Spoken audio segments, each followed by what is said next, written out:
Ça fait quoi? Ça fait, il y a un petit peu d'envie quand même d'aller dans l'eau, pas seulement parce qu'il fait chaud, mais voilà, surtout pour savoir où j'en suis, ça me manque. Enfin, je vois que c'est plutôt bon signe et je pourrais renouer avec la compétition au mois de janvier. Qu'est-ce qui te manque? Les sensations, la confrontation? Oui, les sensations, la confrontation, savoir où j'en suis déjà avant tout au niveau d'entraînement, au niveau de la forme physique. Maintenant, je sais que je suis en bonne santé, que tout va bien maintenant. Voilà, ça viendra plus tard au mois de janvier.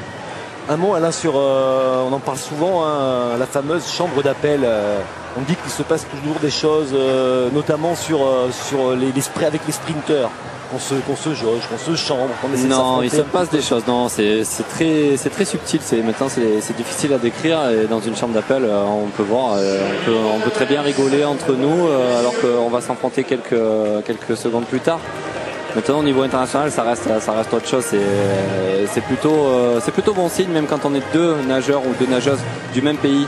Parce que malgré tout, même si on va être concurrent quelques secondes plus tard, on sent un certain réconfort en fait, une assurance. Est-ce que tu as l'impression quand même qu'il y a certains nageurs qui la jouent un peu à l'intox et qui essayent? Oui, il y en a qui le font. Des noms. Je dirais pas qui. Vous voulez des noms? Oui. Vous êtes bien des journalistes. Hein. Moi, je suis pas un journaliste. César Cielo, par exemple, il se comporte comment? Il se comporte comment? Je sais pas. Il y en a beaucoup qui se claquent sur les cuisses, les bras. C'est pour s'échauffer. Mais après, c'est des manières qu'ils ont eux, quoi. Frédéric Bousquet, vainqueur du 50 mètres papillon. Le doublé donc pour le nageur de Marseille. Il remportait hier le 100 pattes. Il s'impose sur le 50 devant Amaury Levaux. Le chrono de Frédéric Bousquet, 22,65. Pas mal. Pas très loin de son record personnel, pas très loin du record de France d'Amaury Levaux.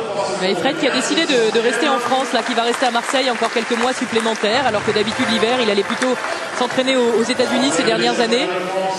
Là il est parti aux États-Unis pendant une semaine, il y a maintenant 3 semaines, 3 semaines, un mois. Il est parti aux États-Unis une semaine pour régler les derniers détails justement par rapport à son appartement, sa voiture et tout ce qu'il avait encore là-bas sur place. Et maintenant il va passer l'hiver tranquillement à Marseille.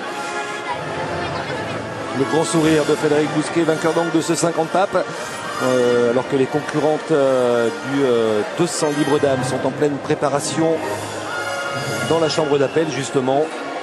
Albert Soubirats, le Vénézuélien, 3e de ce 50 papes. Mais le 3e dans les bilans nationaux, ce sera Florent Manodou, qui a terminé en 24,03.